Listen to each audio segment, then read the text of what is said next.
Pemirsa, di saat beberapa daerah lain tengah mempersiapkan new normal atau menggodok new normal, Jawa Timur justru semakin mengkhawatirkan dan dikhawatirkan menjadi epicenter baru penularan COVID-19. PSBB belum mampu mengerem pertambahan kasus di sana. Tanggal 21 Mei yang lalu secara nasional terjadi pertambahan kasus 973, 504 diantaranya ada di Jawa Timur. Nah, pemirsa, inilah Prime Talk yang akan membahas darurat penanganan COVID-19 Jawa Timur.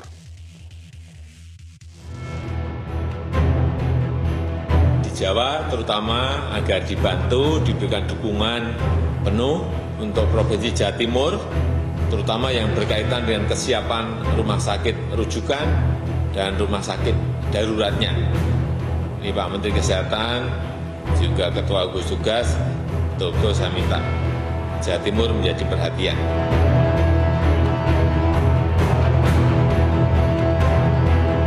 Jawa Timur masih 1,32, Surabaya 1,6. Jadi kita akan memastikan dulu bahwa penurunan dari rate of transmission ini menjadi penting untuk kita jadikan patokan kapan kita akan memulai new normal.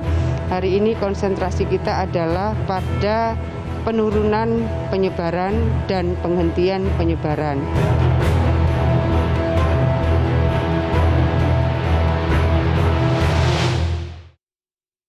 Sekarang kita lihat data berikut ini, pemirsa. Ini merupakan rata-rata pertambahan kasus harian di 3 provinsi. Sekali lagi, rata-rata pertambahan kasus harian di 3 provinsi dalam rentang waktu kami bagi per minggu begitu. Yang merah adalah Jawa Timur, yang kuning adalah Jawa Barat, kemudian biru DKI Jakarta. Kita lihat terlebih dahulu Jawa Timur, garis merah mulai dari 24 hingga 30 April yang lalu, rata-rata pertambahan kasus hariannya dalam rentang waktu 1 minggu itu hanya 42.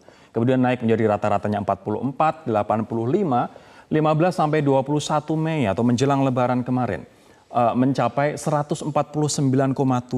Ini adalah rata-rata harian pertambahan kasus di Jawa Timur. Bahkan pada tanggal 21 Mei seperti yang tadi saya sebutkan di bagian pembuka dari acara ini, Jawa Timur mencatat ada penambahan paling tinggi yakni 507 kasus dalam satu hari di tanggal 21 Mei ini. Sementara 22 sampai dengan hari ini, pemirsa, rata-ratanya pun juga meningkat menjadi 187,9 kasus per hari di Jawa Timur. Sementara saya ingin mengajak Anda kemudian melihat DKI Jakarta. Meskipun DKI Jakarta belum bisa dikatakan turun, namun bisa dikatakan lebih fluktuatif begitu.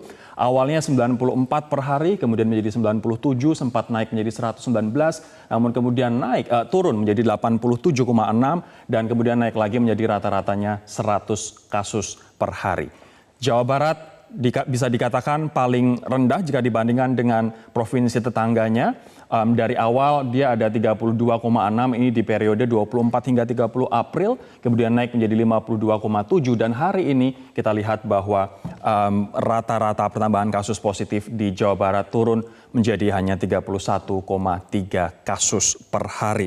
Nah, bisa Anda lihat bahwa jumlah kematian di Jatim pun, pemirsa, sampai dengan saat ini karena Jatim yang paling mengkhawatirkan, bahkan Presiden Jokowi memberikan perhatian khusus, jumlah kematian di Jatim mencapai 334, ini tertinggi kedua setelah Jakarta yang mencapai 509 kematian. Namun rasio kematian di Jawa Timur mencapai 7,7 apabila jika dibandingkan dengan jumlah kasus, begitu ini lebih tinggi jika dibandingkan dengan rasio kematian nasional yang mencapai 6,2. Rata-rata atau rasio kematian nasional 6,2, sementara Jawa Timur 7,7. Kita lihat beberapa daerah yang ada di Jawa Timur, pemirsa. Ini adalah daerah-daerah yang menyumbang begitu dalam tanda kutip jumlah kasus positif terbanyak. Perlu Anda pahami bahwa 65% dari kasus di Jawa Timur ini paling banyak ada di Surabaya Raya, Gresik, Sidoarjo, kemudian kota Surabaya begitu. Kita lihat kota Surabaya jumlah terkonfirmasi kasus positifnya 2.216, kemudian ODP 3.500, PDP 2.700. Sidoarjo kasus confirmnya 565 dengan jumlah ODP 1.000 lebih dan juga PDP 368. Kita lihat 3 kota yang lain yakni Gresik, Kediri dan juga Probolinggo. Gresik mungkin kita bisa tampilkan teman-teman Kasus konfirmasinya mencapai 153, kemudian Kediri 96, dan juga Probolinggo 89. Nah, sekali lagi bahwa 65 kasus di Provinsi Jawa Timur ada di Surabaya Raya, yakni Surabaya, Gresik, dan Sidoarjo. Sementara gugus tugas Surabaya, Dr. Joni Wahyuadi mengkhawatirkan bahwa Surabaya khususnya bisa jadi seperti Wuhan jika warganya tidak disiplin dan menyepelekan COVID-19. Nah, bagaimana sekarang terkait dengan tren pertambahan kasus positif di kota Surabaya? Tadi sudah Jawa Timur, sekarang saya ingin fokus ke Surabaya. Kita bisa tampilkan datanya teman-teman terkait dengan Surabaya bahwa setiap harinya ada pertambahan mulai dari puluhan sampai dengan seratusan kasus di Surabaya. Ini mungkin datanya bisa kita sajikan nanti, namun yang jelas saat ini di Surabaya saja sudah ada 2.216 sampai dengan data kemarin yakni 27 Mei. Ini baru di Surabaya saja, dan informasi dari gugus tugas di sana bahwa jumlah bed, jumlah tempat tidur untuk isolasi hanya 403. Sementara jumlah kasus positif 2.200 dan juga jumlah PDP mencapai 2.500 lebih. Saya sekarang akan mengajak Anda untuk berbincang dengan Wakil Wali Kota Surabaya. Ada Pak Wisnu Saktibuana. Pak Wisnu, selamat malam. Selamat malam, Mas. Pak Wisnu, apa sebenarnya yang menyebabkan kasus di Surabaya Raya khususnya, Pak? Di mana 65% dari seluruh kasus di Jawa Timur ini terus saja meningkat dari waktu ke waktu, Pak Wisnu. Ya, jadi kalau di Surabaya bisa saya sampaikan pada 1 minggu terakhir atau 2 minggu terakhir ini, memang kita lebih masif untuk melakukan rapid test massal. Hasil tracing yang kita lakukan, di mana ada pasien positif, itu satu wilayah kita rapid test. Dan itu yang akhirnya membuat lonjakan yang luar biasa, karena baru ketahuan. Dan itu lebih banyak memang dari data kita, rata-rata 30% itu OTG. Nah, ini yang bisa menjelaskan sebetulnya kenapa kemarin Surabaya sempat melonjak cukup tinggi, tapi kan 2 hari terakhir ini sudah mulai landai lagi. Karena ya memang hasil tracing kita, ke depan memang akan kita lakukan tracing yang lebih masif lagi supaya kita bisa lebih melokalisir kondisi penyebaran itu. Baik, tapi terkait dengan masih tingginya tingkat penularan di sana, Bu Khofifah mengatakan mencapai 1,6 untuk Surabaya. Apa yang terjadi sebenarnya, Pak? What went wrong? Nah, artinya begini, sebetulnya memang kita sudah mulai lebih masif lagi sosialisasi ke masyarakat. Karena dalam posisi yang seperti ini memang setelah 2 bulan lebih mereka harus berada di rumah dan sebagainya. Ada lonjakan yang signifikan mereka keluar menjelang Lebaran kemarin. Dan itu yang mungkin membuat tingkat penyebaran yang melonjak menjelang Lebaran. Nah, itu yang kita sampaikan. Dari situasi itu makanya per klaster akhirnya kita tracing dan kita lakukan rapid test massal di setiap wilayah, dan itu bisa mencakup 1 RW kayak pasar gitu, dan wilayah sekitar juga akan itu kita lakukan rapid test, dan dari sana akhirnya terdeteksi munculnya banyak positif yang reaktif itu, dan lebih banyak yang OTG, artinya orang tanpa gejala. Dan ini akhirnya kita sekarang mulai berpikir untuk membuka tempat-tempat baru untuk melakukan karantina bagi yang OTG ini. Karena sebetulnya mereka sehat-sehat saja tetapi memang ya, positif. Gitu. Baik, karena ini ada laporan dari rekan kami di Surabaya, Pak Wisnu, terkait dengan tentu saja peningkatan kasus juga bisa diartikan bahwa tingkat penularan tinggi, tapi kemudian kontak tracing atau kemudian testing capacity juga semakin tinggi begitu. Namun saya ingin melihat dari sisi penerapan PSBB sekarang. Ini ada laporan rekan kami dari Surabaya, kita lihat bersama-sama terlebih dahulu suasana PSBB di Surabaya yang saat ini sudah memasuki periode PSBB ketiga.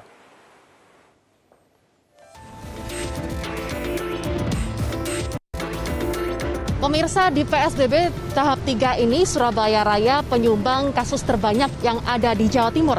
Utamanya di kota Surabaya yang tiap harinya ini menyumbang puluhan hingga ratusan orang positif corona. Lantas seperti apakah potret dari masyarakat Surabaya sendiri? Apakah mereka menerapkan protokol kesehatan yang ada?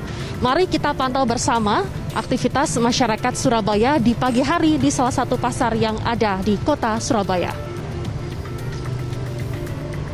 Pemirsa, kali ini saya sudah berada di salah satu pasar yang ada di Surabaya, yakni tepatnya di Pasar Pakis. Terlihat di belakang saya saat ini terjadi transaksi jual beli antara pedagang dan juga pembeli, yakni secara berkerumun atau tidak menerapkan physical distancing, jaga jarak aman maupun protokol kesehatan yang ada.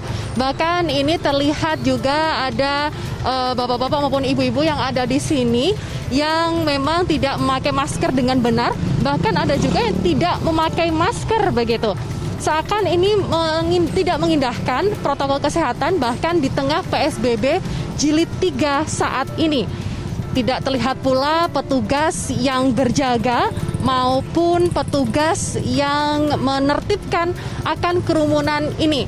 Dan selain itu memang di Surabaya sendiri ini jumlah kasus terus meningkat, yakni sekitar lebih dari 2.000 orang terjangkit atau terkena positif virus corona. Ini membuat rumah sakit yang ada di Jawa Timur, khususnya yang ada di Surabaya ini penuh, bahkan tidak bisa menampung lagi pasien baru. Lantas bagaimanakah atau sampai kapankah masyarakat Surabaya ini akan sadar terkait dengan kedisiplinan protokol kesehatan itu sangat penting untuk menekan angka atau jumlah kasus yang ada. Apakah Surabaya siap untuk menerapkan new normal atau normal baru? Dari Surabaya, Fatma Ayu, Fikri Alfadin, Metro TV. Business as usual di Surabaya, tidak ada petugas yang menertibkan, itu menurut laporan dari reporter kami. Dan masyarakat juga tadi kita lihat di gambar Pak Wisnu, banyak yang tidak pakai masker serta berkerumun utamanya di pasar yang tadi disebutkan. Kenapa keramaian di pasar dan jalan-jalan di Surabaya, walaupun ini adalah PSBB tahap 3 Pak Wisnu, masih saja kita lihat di lapangan?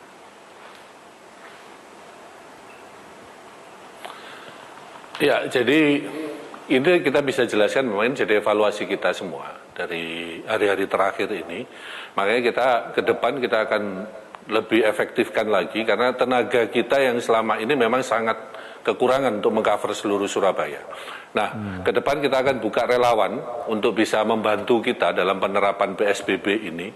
Dan memang PSBB tahap 3 ini bagi Surabaya sebetulnya sebagai kesempatan kita untuk melakukan sosialisasi yang lebih masif lagi agar warga juga memahami protokol kesehatan secara COVID-19 ini lebih sudah PSBB baik ketiga, lagi. mohon maaf Pak agar Wisnu. nanti dalam menghadapi new normal begitu rekrutmen ini volunteer. Bukan. Ini sudah PSBB ketiga. Sebenarnya rekrutmen volunteer sudah kita lakukan. Cuman kemarin-kemarin itu belum ada yang mendaftar. Makanya kita lebih masifkan lagi nanti. Dan ada beberapa sudah relawan yang sudah ada yang kita terjunkan ke lapangan. Dan itu makanya kita akan lebih masif lagi untuk merekrut relawan itu dari banyak sektor nantinya. Kalau kemarin kan kita fokuskan memang garda terdepan untuk tenaga kesehatan. Gitu. Jadi kalau ke depan memang kita bantukan untuk bisa menjaga seluruh sisi di Surabaya. Volunteer di PSBB awal tidak ada yang mendaftar begitu. Nanti yang ingin saya tanyakan kemudian Pak Wisnu, tidak mungkin kita bisa menerapkan PSBB hanya dari sisi pemerintah saja, hanya dari sisi penegakan saja, tapi juga kesadaran masyarakat dan juga disiplin masyarakat di sana. Bagaimana pandangan Anda terhadap warga Anda, kedisiplinan mereka dalam menerapkan PSBB? Kita akan membahasnya sesaat lagi, tetaplah bersama kami di Prime Talk. Sejumlah fasilitas kesehatan di Surabaya dan juga secara umum di Jawa Timur memilih untuk menghentikan sementara menerima pasien COVID-19 saat ini. Pemirsa, ini salah satunya ada di Rumah Sakit Universitas Airlangga dan juga Laboratorium Institute of Tropical Disease atau ITD di Universitas Airlangga. Nah, Lembaga Penyakit Tropis Unair Surabaya membatasi layanan tes swab COVID-19 karena beberapa awak laboratorium dinyatakan positif tertular COVID-19. Sementara di Rumah Sakit Universitas Airlangga Surabaya tidak akan menerima pasien baru COVID-19 hingga 9 Juni nanti karena keterbatasan tenaga medis setelah mereka dinyatakan positif tertular COVID-19. Nah, penumpukan pasien juga tidak hanya ada di rumah sakit di Unair, tapi sebagian besar rumah sakit di sana, menurut Wakil Ketua Satgas Penanganan COVID-19 IDI, lonjakan jumlah pasien semakin menjadi pada Lebaran yang lalu.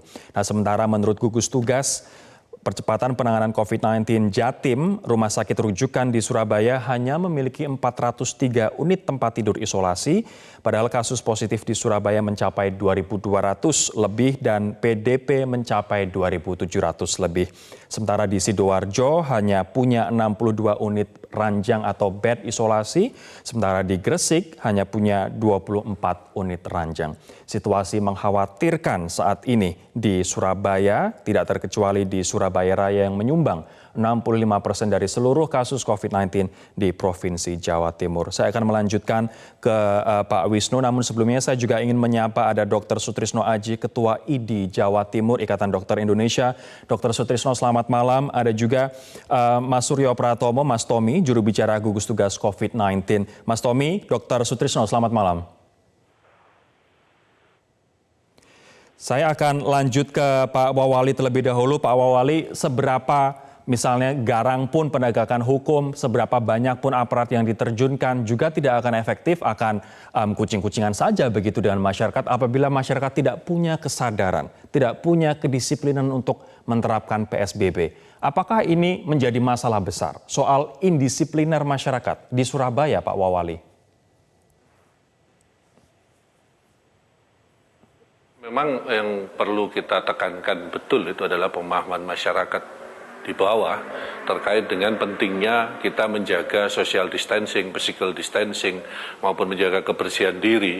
Dan ini yang selama ini yang terus kita lakukan, sosialisasi secara masif di bawah. Walaupun memang sangat kurang dari evaluasi kita hari ini. Nah, ini yang membuat kita ke depan kita butuh lagi rekrutmen volunteer ini untuk melakukan sosialisasi ke bawah. Karena bagaimanapun yang kita lakukan, penegakan itu tidak akan bisa efektif sepanjang masyarakat tidak sadar akan kondisi yang seperti ini. Nah, seperti halnya kemarin kita lakukan tracking, kita lakukan rapid test massal di beberapa tempat wilayah yang memang terindikasi positif, itu kita lakukan rapid test, itu yang membuat kenaikan lonjakan ini yang satu sisi memang dari sisi kita melihat itu, angkanya semakin tinggi, tetapi fakta di lapangan yang bisa kita pahami adalah kita temukan lebih banyak OTG yang ada di sana ternyata. Dan ini yang sebetulnya ke depan memang kita sudah koordinasikan dengan PMI juga, bagaimana nanti para OTG ini kalau sudah sembuh, dinyatakan negatif bisa menyumbang plasmanya, membantu yang sedang dirawat. Sementara di rumah sakit di Surabaya memang ada keterbatasan tempat untuk melakukan perawatan. Ini juga jadi problem. Ada beberapa pasien di minggu-minggu terakhir ini yang akhirnya kita kewalahan, kita harus letakkan di mana, mereka harus dirawat di mana, karena seluruh rumah sakit tutup yang sudah jadi rujukan, tidak mau menerima lagi. Ini yang jadi problem, makanya kita juga butuh koordinasi dengan tenaga medis, di provinsi dengan dokter. Lain, Pak Wisnu, bagaimana kita bisa mengatasi ini, sementara kita ke depan kita lihat bagaimana polisi, bagaimana Satpol PP secara agresif kemudian menegakkan hukum, mulai dari hukum sosial, membersihkan fasilitas umum, kemudian push up dan lain sebagainya bagi mereka yang tidak pakai masker, bagi mereka yang tidak menjaga jarak, bagi mereka yang berkumpul, bagi mereka yang misalnya naik motor bukan dari satu keluarga. Apakah ini tidak terlihat di Surabaya dan Jawa Timur? Sebenarnya sudah terlihat, ada beberapa kemarin yang sempat viral, ada kita penegakan kedisiplinan seperti itu, sampai akhirnya ada yang berantem dengan Satpol PP dan sebagainya. Nah, ini sebetulnya yang kita pantau dari evaluasi kita adalah pemahaman masyarakat di bawah yang memang masih menganggap bahwa ini hal yang biasa. Sebetulnya ini yang perlu kita tekankan juga.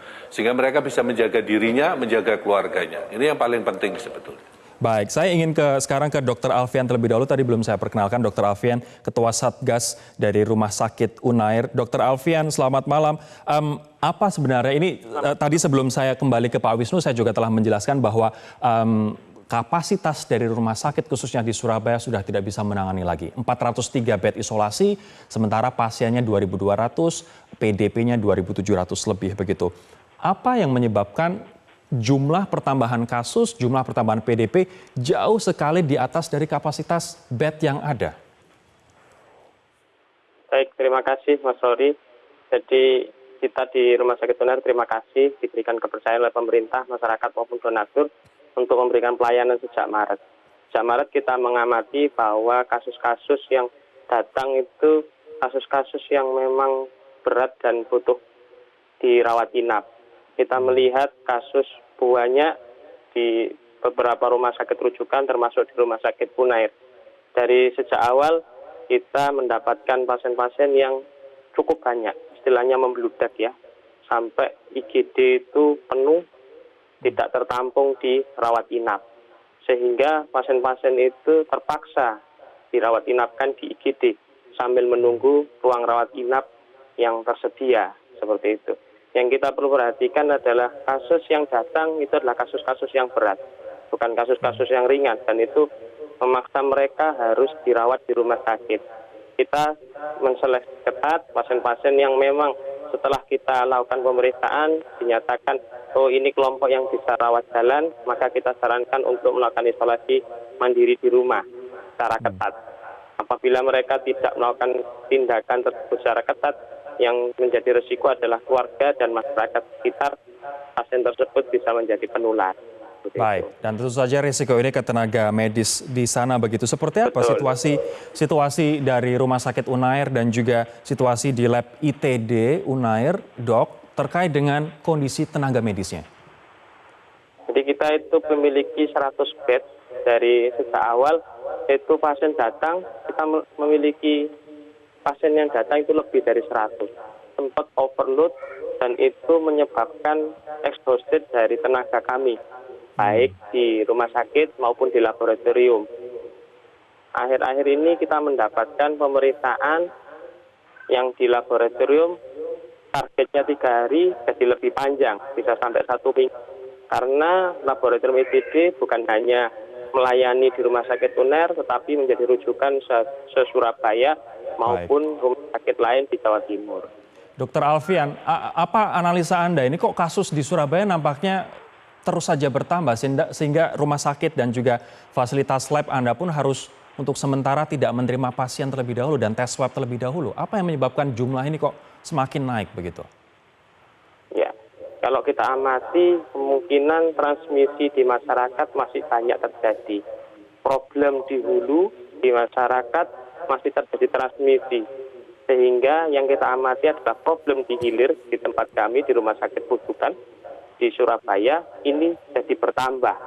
Apabila problem di hulu di masyarakat itu penularannya sudah bisa ditekan, indikator yang paling gampang bisa kita pantau adalah di rumah sakit, tentu saja jumlah kasusnya akan menurun. Seperti itu. Ini berarti ada kaitannya dengan tadi ya tantangan untuk edukasi dan juga pendisiplinan dari masyarakat serta kesadaran diri dari masyarakat. Dr. Alfian, Ketua Satgas atau juru bicara dari Rumah Sakit Unair Surabaya, terima kasih telah bergabung bersama kami di Prime Talk. Nanti kita akan juga menyambut Dr. Sutrisno Aji, Ketua Ikatan Dokter Indonesia Provinsi Jawa Timur. Sesaat lagi, Mas Tommy mohon bersabar, nanti saya akan ke Anda setelah jeda berikut ini. Tetaplah bersama kami. Saya akan kembali ke Pak Wisnu. Pak Wisnu, sosialisasi yang masif tanpa adanya penegakan aturan juga akan sami mawon, akan sama saja. Apa yang akan Anda lakukan, pemerintah Surabaya lakukan agar masyarakat di Surabaya tidak lagi mengabaikan bahaya dari COVID-19 dan juga mematuhi aturan PSBB? Ya, sebetulnya ini sudah kita koordinasikan di masing-masing kelurahan itu untuk melibatkan RT RW. Dan sudah banyak sekarang ini kampung-kampung yang melakukan protokol sendiri di wilayahnya masing-masing. Yang ini terus kita pantau.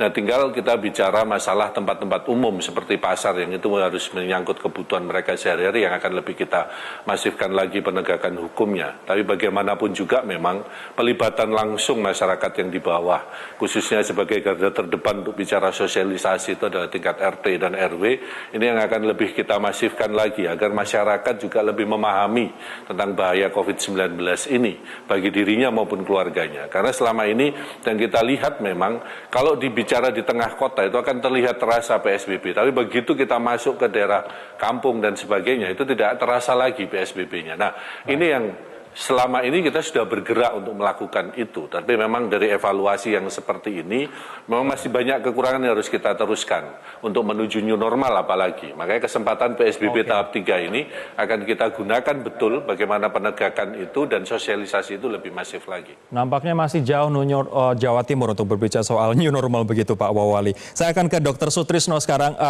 Pak Sutrisno, apa yang menurut Anda salah? What went wrong di Surabaya Raya dan juga di Jawa Timur, Pak? Oh iya, jadi memang Jawa Timur ini saya lihat terjadi suatu kenaikan yang konsisten tapi tinggi.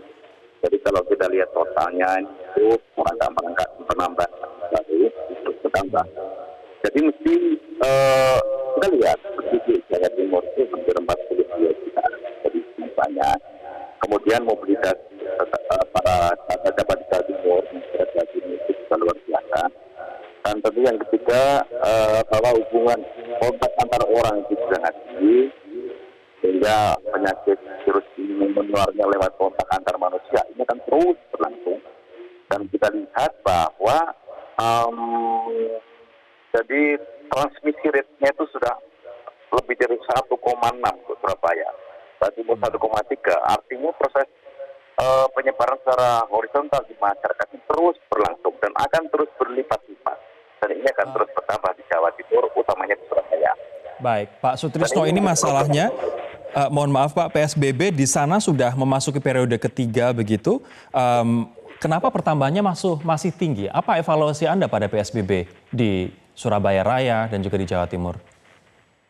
Ya, di Jawa Timur ini saya melihat ada suatu PSBB yang dua tipe. Ada di Surabaya Raya dan Malang Raya. Saya lihat di Surabaya Raya itu walaupun namanya PSBB, tapi saya lihat aktivitasnya sudah masih demikian bebas, kan? Jadi masyarakat bisa kemana saja, jalan raya masih ramai dan pusat-pusat keramaian, pabrik-pabrik, ya masih banyak kegiatan. Terus ini kalau di Malang itu berbeda, jadi lebih kelihatan sekali senyapnya di Malang itu. Terus yang kedua adalah bahwa di Malang itu yang spesifik adalah peranan kampung, desa, itu luar biasa. Jadi peranan kampung-kampung di Malang, apakah kota, di kabupaten dan di Batu, itu sangat besar dan mereka sangat ketat. Baik. Kalau saya lihat di Surabaya, mobilitas masih demikian terbuka. Dan ini masih longgar begitu di Surabaya. Ya. Oke, baik. Saya akan ke Mas Tommy sekarang, tapi saya sebelumnya akan mengajak pemirsa lagi untuk melihat seperti apa rata-rata perkembangan atau pertambahan kasus harian COVID-19 di 3 provinsi yang kami bandingkan, pemirsa, Jawa Barat, DKI Jakarta, dan juga Jawa Timur. Kita lihat bersama-sama tayangannya, teman-teman, kita keluarkan grafiknya, bahwa rata-rata harian di Jawa Timur ini naik signifikan jika dibandingkan dengan tetangga provinsi yang lain, baik itu di Jawa Barat maupun DKI Jakarta. Ini kami bagi per 7 hari begitu, dari mulai 24 April sampai dengan hari ini 28 Mei. Anda bisa saksikan yang garis berwarna merah itu adalah Jawa Timur. Tingkat atau rata-rata pertambahan kasus per minggunya dari April mulai dari 42, kemudian naik menjadi 44, 85, 149, sekarang menjadi 187 rata-rata penambahan perharinya dalam periode 22 hingga 28. DKI Jakarta tidak bisa dikatakan turun, masih fluktuatif, masih 100 saat ini. Sementara Jawa Barat sudah bisa dikatakan menurun, saat ini ada di posisi 31. Saya sekarang akan ke Mas Tommy melihat perkembangan yang mengkhawatirkan, bahkan mendapatkan perhatian khusus dari Presiden untuk kemudian mendeploy semua sumber daya yang kita punya secara nasional ke Jawa Timur. Apa langkah gugus tugas, Mas, mengetahui perkembangan dari Surabaya Raya dan juga umumnya adalah Jawa Timur yang mengkhawatirkan ini? Sebetulnya ini bukan baru, Rory. Jadi sudah sejak sebulan yang lalu, sebetulnya Gubernur Khofifah itu sangat aktif sekali untuk berkomunikasi dengan gugus tugas, dan support dari gugus tugas juga sangat baik. Ibu Khofifah adalah salah satu kepala daerah yang paling aktif, misalnya ketika Reagan pertama kali datang dari Korea Selatan itu sampai menjemput langsung ke Jakarta. Sekarang Presiden sudah memerintahkan supaya kemudian memberikan konsentrasi khusus kepada Jawa Timur, karena apa yang terjadi di Jawa Timur itu persis apa yang dialami di Jakarta pada minggu-minggu pertama ketika kita menetapkan wabah COVID-19 ini. Jadi memang yang menjadi persoalan, tadi Pak Sutrisno sudah menyampaikan, pengalaman dari Jakarta, Bodetabek, dan Jawa Barat, kunci utama itu adalah kolaborasi pentahelix berbasis komunitas. Tidak bisa semua hanya ditumpukan kepada pemerintah. Semua komponen masyarakat harus ikut terlibat, akademisi, dunia usaha, tokoh masyarakat, LSM, media, itu harus satu bahu-membahu untuk bagaimana menyelesaikan. Kalau kita lihat sekarang Jakarta mengalami penurunan yang sangat signifikan dan sekarang kondisinya di luar yang ada di Wisma Atlet itu begitu baik, itu karena memang tingkat kolaborasinya itu begitu intensif. Kita masih ingat hasil kajian dari Fakultas Kesehatan Masyarakat Universitas Indonesia, bulan Maret itu hanya 40% warga Jakarta yang tinggal di rumah. Bulan April 60% warga Jakarta tinggal di rumah. Inilah yang menjadi salah satu kunci dari keberhasilan. Karena itu sekarang yang harus dilakukan oleh Jawa Timur, gugus tugas daerah, termasuk juga di Surabaya Raya, adalah nomor satu yang dilakukan adalah menjaga yang sehat tetap sehat, mengobati yang kurang sehat menjadi sehat, dan membuat orang yang sakit menjadi sembuh. Itu yang harus menjadi pilar. Jangan semua ditumpukan kepada tenaga medis. Tidak mungkin. Sejak awal kita sudah ingatkan, kesehatan kita itu tidak cukup dan tidak akan pernah mampu kalau dijadikan ujung tombak paling depan. Mereka harus ada yang di belakang, karena itu partisipasi masyarakat itu menjadi paling penting sekarang ini. Baik, bagaimana kemudian mengaktifkan partisipasi masyarakat tidak hanya secara dari atas ke bawah, namun juga dari bawah ke atas sehingga ada kerjasama pentahelix yang seperti tadi Mas Tommy sampaikan. Nanti saya akan tanyakan ke Wakil Wali Kota Surabaya dan juga saya ingin nanti tanyakan juga ke Pak Sutrisno terkait seberapa overwhelmed, seberapa kesusahannya tenaga medis di Jawa Timur menghadapi situasi ini saat ini. Kami akan kembali sesaat lagi. Baik, dengan situasi di Surabaya yang PSBB walaupun sudah masuk ke tahap ketiga, namun masyarakat juga belum saja secara disiplin melakukannya atau prinsip-prinsip PSBB ini. Saya akan ke Pak Sutrisno sekarang. Pak Sutrisno, dari situasi seperti ini, seperti apa sebenarnya kondisi dari tenaga medis di sana? Oke, saya akan cerita Mas Rory. Di Jawa Timur itu ada 385 rumah sakit berbagai tipe. Dokter yang terregistrasi di Jawa Timur sebanyak 25.300 orang kira-kira. Oke. Kemudian dari Jawa Timur itu yang menjadikan rumah sakit rujukan sebanyak 99 rumah sakit dari peraturan gubernur. Dan itu kita lihat di catatan saya dari data itu, dokter spesialis parunya sebanyak 204. Spesialis penyakit dalamnya 416, spesialis anestesinya 293. Coba bayangkan, jadi menghadapi kasus yang demikian banyak dan melimpah, tentu dari segi medis, dokter-dokter utama ini tentu akan bekerja yang lama, dengan beban yang lebih, dan tentu saja itu akan menyita tenaga dan seterusnya. Dan ini akan terus terjadi kalau kasus dari masyarakat itu akan mengalir terus dan bertambah besar.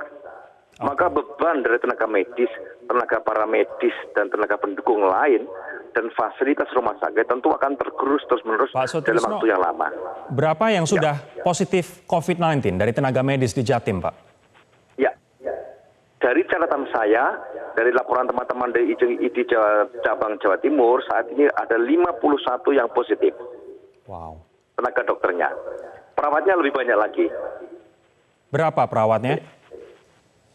Jadi saya kurang tahu pasti, ketua PPNI yang punya itu, saya selalu komunikasi, kami jelas jauh lebih banyak daripada teman-teman dokter, Mas Rory. Jadi kalau dokternya ada 51 orang yang positif. Itu angka yang tidak sedikit begitu untuk tenaga medis di seluruh provinsi Jawa Timur tertular COVID-19. Saya akan ke Mas Tommy sekarang sebelum ke Pak Wawali. Mas Tommy, ada saran dari gugus tugas pusat untuk Surabaya, Pak? Nomor satu adalah, sekali lagi, karena tenaga medis itu sangat terbatas, mereka harus yang paling akhir untuk menangani ini. Pertama adalah masyarakat harus menjaga disiplin dirinya. Pak Doni selalu mengatakan, ketua gugus tugas, 4 sehat 5 sempurna.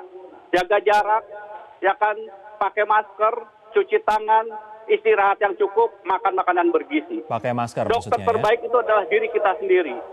Baik. Istirahat, isolasi sendiri, baru kemudian ke rumah sakit. Kalau itu bisa dilakukan, maka beban itu akan mengurangi peran dari tugas dari para dokter. Jadi mari kita kurangi peran dari dokter, jaga keselamatan kita diri sendiri di rumah saja. Jawa Timur selama ini dianggap masyarakatnya terlalu longgar, bahkan ketika mau sholat id saja memaksakan diri untuk sholat id. Kalau pemerintah melarang, bukan melarang untuk ibadahnya, tetapi demi keselamatan. Ini yang saya kira kunci utamanya adalah bagaimana masyarakat menjaga keselamatan dirinya masing-masing. Pak Wisnu, agar PSBB ketiga ini tidak seperti PSBB 1 dan 2, lebih disiplin, bukannya longgar, apa langkah Anda, Pak? Ya, jadi yang pertama saya sepakat, artinya untuk menangani ini evaluasi kita butuh kolaborasi secara menyeluruh dari semua yang terlibat, artinya mulai gugus tugas baik itu di tingkat kota, kabupaten dengan gugus tugas provinsi, kita harus melakukan kolaborasi yang erat dan koordinasinya harus terus berlanjut. Tidak bisa kita mengatasi ini sendirian. Selain itu juga dari bottom up misalnya dari masyarakat sendiri harus sudah mulai menjaga dirinya sendiri. Artinya selalu saya ingatkan, kita sama-sama berdoa agar ini segera terangkat wabah ini. Tapi jangan lupa pakai masker, jaga jarak, dan kebersihan diri. Itu yang paling utama yang terus kita tekankan. Nah, makanya ke depan menghadapi PSBB ketiga ini dengan ada lonjakan yang kemarin, sebetulnya kita lonjakan itu karena banyaknya rapid test massal yang kita lakukan. Kalau tidak itu kita lakukan, kita juga tidak akan bisa menghentikan ini dalam waktu dekat. Karena kita tidak pernah tahu mendeteksi mana penyakit, mana orang yang memang positif, mana yang OTG, mana yang carrier tapi tidak terlihat secara fisik. Itu yang lebih berbahaya. Makanya peningkatan ini sebetulnya membuat kita, satu adalah warning kita bahwa memang banyak masyarakat yang belum memahami ini di bawah. Makanya kita libatkan nanti volunteer, kita libatkan RT RW untuk ikut menjaga di lingkungannya masing-masing. Sementara dari tingkat gugus tugas kota, kita akan semakin kita masifkan lagi bagaimana penegakan aturan PSBB ini. Mungkin dengan cara pendisiplinan yang bisa dilakukan dengan berbagai macam, dengan kolaborasi kita dengan tentara maupun dengan polisi, dan itu akan kita lakukan ke depan lebih ketat lagi. Masalah bahwa masyarakat di bawah pun masih tidak menjaga jarak, masih berkerumun, masih tidak masker juga to be fair tidak hanya dialami oleh Jawa Timur, bahkan kita melihat di Pasar Tanah Abang Jakarta juga masih terjadi, kemudian di Bogor dan juga daerah lain di Jawa Timur pun juga masih terjadi. Namun semoga di PSBB ketiga ini semakin bisa ditegakkan PSBB untuk menekan angka penularan dan di sisi lain juga menambah kapasitas testing PCR untuk Provinsi Jawa Timur. Terima kasih Pak Wawali atas waktunya. Pak Sutrisno dan juga Mas Tommy, kita masih akan berdiskusi di segmen terakhir sesaat lagi. Saya akan terakhir ke Mas Tommy. Mas Tommy, apa saran Anda dari gugus tugas untuk pemerintah Surabaya dan Pemprov Jawa Timur? Nomor satu, kompak. Semua kepala daerah, semua gubernur, kepala daerah harus satu kesatuan. Masyarakat harus mendukung. Dan kalau kemudian kita bisa berdisiplin, menerapkan sekali lagi 4 sehat 5 sempurna di era COVID tadi, pakai masker, jaga jarak, cuci tangan dengan sabun dan air mengalir, istirahat yang cukup, jangan panik, makan makanan bergizi, insya Allah kemudian kita akan selamat. Selama ini nggak kompak, Mas? Selama ini kami melihat bahwa perlu ada perbaikan komunikasi di antara kepala daerah. Sekali lagi, pengalaman di Bali harus menjadikan pelajaran. Bali itu tanpa PSBB bisa menekan angka COVID karena ada satu bahasa, mulai dari kepala gubernur sampai kepala daerah dan juga dari lembaga adat maupun para pecalang. Ini yang saya kira menjadi sesuatu yang baik. Mari kita belajar dari Bali. Kalau ada kekompakan, ada kolaborasi pentahelik berbasis komunitas, maka kita akan bisa menangani ini. Jangan diserahkan pada satu pihak, apalagi hanya mengandalkan pada dokter. Saya akan ke Pak Sutrisno. Terakhir, ini menarik Mas Tommy tadi mengatakan harus kompak. Memang Anda di sana melihat tidak kompak antara Pemprov dengan Pemkot, Pak Sutrisno? Ya, tentu tidak mudah mengatakan seperti itu, Mas Nori, karena memang semua orang bekerja keras, pemerintah juga bekerja keras, ya kan? Oleh karena itu saya ingin memberikan beberapa poin yang barangkali mendapat perhatian kita semuanya. Pertama adalah kita harus sadar bahwa kejadian di Surabaya ini sudah masuk ke New York Times, jadi sudah menjadi perhatian internasional, bukan hanya nasional saja, sudah internasional sudah masuk. Saya ingin menyarankan kalau boleh, ya satu, pemerintah lebih keras, lebih terarah dan memaksimalkan anggaran yang ada. Dan itu yang pertama. Terus yang kedua, tolong masyarakat ikut serta. Jadi memaksimalkan peran kampung-kampung, desa-desa, dan semuanya yang ada di Surabaya, dan terutama Sidoarjo dan Gresik. Bagaimana kampung-kampung itu aktif sekali untuk menjaga kesehatan diri sendiri. Yang ketiga adalah banyak perguruan tinggi, banyak pabrik, tolong diikutkan juga di sana manajemennya, ya. Nah, penting itu. Dan yang keempat tentu adalah organisasi profesi. Ada ID, ada PPNI, ada BPPI, dan lain-lain, semuanya akan siap membantu pemerintah begitu. Dengan tanpa pamrih apapun. Dan tentu saja, Mas Rory, IT, tolong terutama Surabaya, Sidoarjo, dan Gresik, IT yang bagus, bisa melihat rumah sakit mana yang kosong, yang bisa ada kesempatan. Dan tentu terakhir adalah data. Tolong kita, masyarakat bisa akses data, bahwa masyarakat punya masalah yang besar. Baik, ini adalah masalah besar, masyarakat juga harus